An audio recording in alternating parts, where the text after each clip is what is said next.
Selamat pagi. Pada kesempatan pagi ini kita akan mempelajari strategi pembelajaran dan motivasi belajar.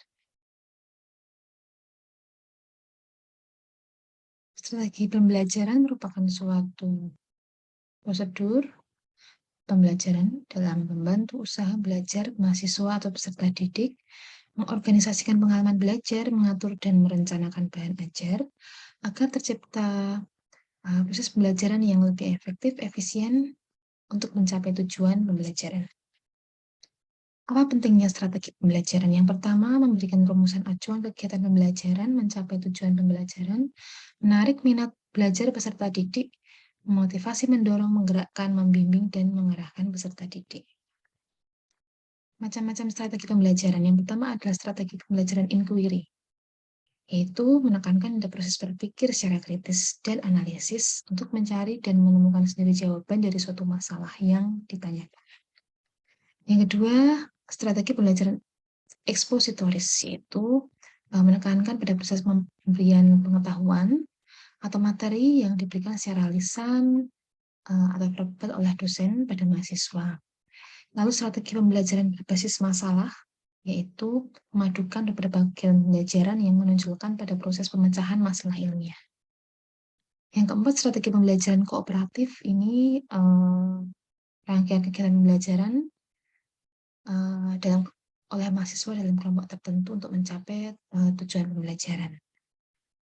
Kemudian yang kelima, strategi pembelajaran meningkatkan keterampilan berpikir. Strategi ini diterapkan untuk mengutamakan kemampuan berpikir mahasiswa. Kemudian motivasi belajar merupakan suatu dorongan internal dan eksternal pada siswa-siswi yang memberikan semangat, perhatian, kemauan, keinginan, dan cita-cita untuk belajar guna untuk mencapai tujuan yang diinginkan. Oleh karena itu, motivasi belajar untuk siswa sangat penting karena sebagai pendorong siswa untuk lebih giat dalam belajar agar memperoleh tujuan yang ingin dicapainya dalam belajar, yaitu memperoleh prestasi yang bagus. Nah, apa ciri-ciri motivasi belajar? Menurut Sardiman, yaitu tekun menghadapi tugas, ulet menghadapi kesulitan, kemudian menunjukkan minat terhadap bermacam-macam masalah, lalu lebih senang bekerja mandiri, cepat bosan pada tugas-tugas yang rutin, dapat mempertahankan pendapatnya, kemudian tidak mudah melepaskan hal yang diyakini dan senang mencari dan memecahkan masalah-masalah soal-soal. Nah, fungsi motivasi itu sebagai pendorong untuk berbuat sesuatu dari setiap aktivitas yang dilakukan, penentu arah perbuatan yakni ke arah tujuan yang ingin dicapai, menyeleksi perbuatan, pendorong usaha untuk mencapai prestasi. Bentuk motivasi di sekolah, motivasi setiap anak berbeda-beda. Tidak bisa timbul begitu saja, tapi harus ditumbuhkan dari dosen ataupun guru. Nah, bagaimana menumbuhkannya, terutama pada mahasiswa? Yang pertama dapat memberikan angka. Di sini ada unsur objektivitas, lalu bisa mencerminkan aspek kognitif, afektif, dan psikomotor. Yang kedua, bisa memberikan hadiah karena sangat menarik bagi mahasiswa untuk menjadikan motivasi dalam melakukan suatu pekerjaan. Bisa berupa kompetisi, baik individu maupun kelompok, untuk merangsang dan menguatkan motivasi belajar individu.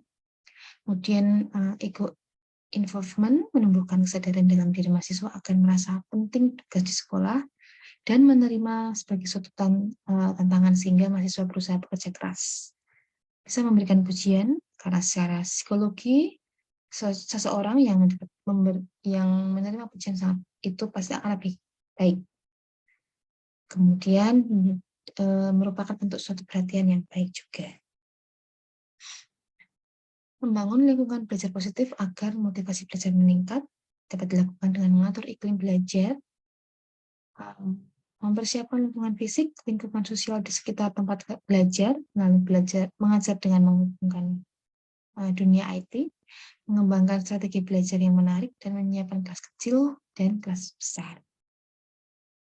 Sekian sharing dari saya pada pagi hari ini, dan terima kasih.